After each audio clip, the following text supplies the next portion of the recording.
NPR article, what Biden preemptive pardons for family members could mean for presidential powers. If I could submit to the record. Without objection, so ordered. I now recognize the gentleman from Ohio, Jim Jordan, for 5 minutes. Thank you, Madam Chair. Ms. Maher, who is Uri Berliner?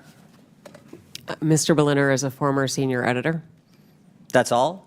a former senior business editor for NPR. How long do you work at NPR? I believe he was there just over 25 years. 25 years? Award-winning journalist? Did he win any awards? Our time did not Peabody overlap. Award? That's pretty important, isn't it? That is, So absolutely. pretty distinguished journalist, right? Certainly. And he wrote a long story about what you do at NPR. Is NPR biased? Congressman, I have never seen any instance of Never? of political bias determining editorial decisions. No.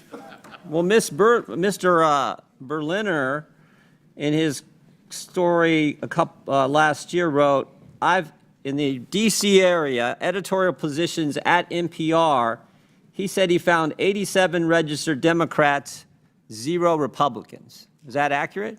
We do not track the numbers or the voter registration, but I find that Was concerning. award-winning journalist who worked 25 years at NPR, Mr. Berliner, was he lying when he wrote that? I am not presuming such. I just we don't track that information about our journalists. 87 to 0, and you're not biased. I think that is concerning if those numbers are accurate.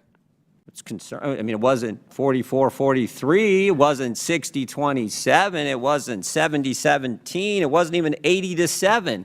It was 87 Democrats, 0 Republicans, and you say NPR is not biased. How about the big stories over the last few years? According to Mr. Berliner, again, he wrote on the Trump-Russia story, he wrote, at NPR, we hitched our wagon to Trump's most visible antagonist, Representative Adam Schiff. He said they interviewed him 25 times. Is that accurate?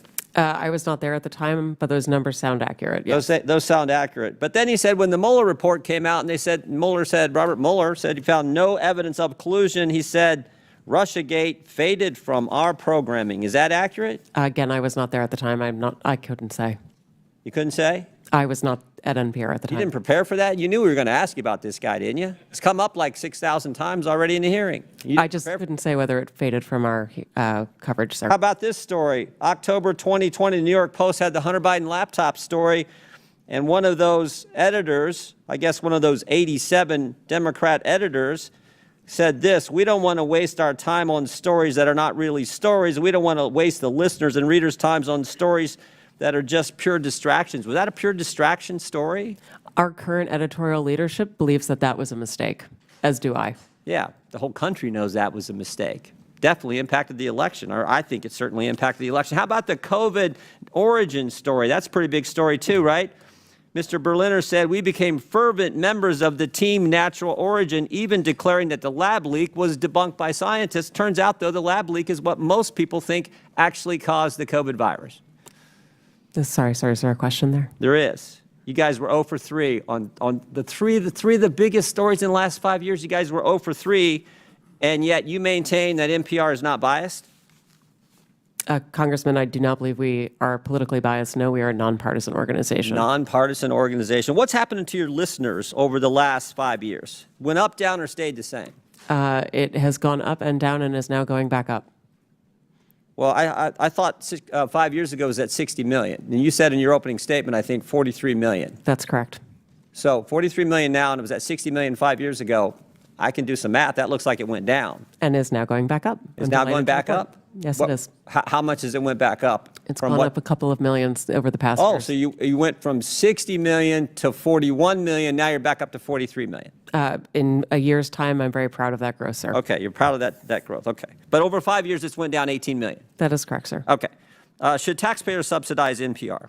I believe that taxpayers subsidize local stations, sir. That is the vast majority of where I thought you said you got 11 million from Corporation of Public Broadcasting, which is taxpayer funded directly to you, right? That is to support the public radio And then local satellite stations system. get it from the Corporation of Public Broadcasting, right? They get taxpayer 100 money. million that goes to the local 100 million goes to yes. local stations, and then those local stations buy back programming and content from you. So that money goes to the local stations, comes back to you, gets routed through the local stations, all taxpayer money. Those fees are actually based on private donations rather than on federal funding. Well, we all know money's fungible, so some of it gets put in there.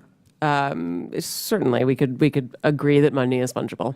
What? More money for less listeners. You fired the guy who pointed all this out, who said that you were so biased to the left that you lost listeners, which is exactly happening, and you're here maintaining that, oh, you need to continue to get taxpayer money. I did not fire Mr. Berliner, sir. Okay, the guy that left after all that. Understand. Are you fundraising off today's hearing? Sir, I believe that there was a message that went out earlier today letting people know we were coming in. Yes. Yeah, and at the bottom of the message it said, donate now, right? I don't recall the exact I can language. show it to you. Right there it is. Donate now. I mean, I'm not against fundraising. We all do it. I mean, I get it.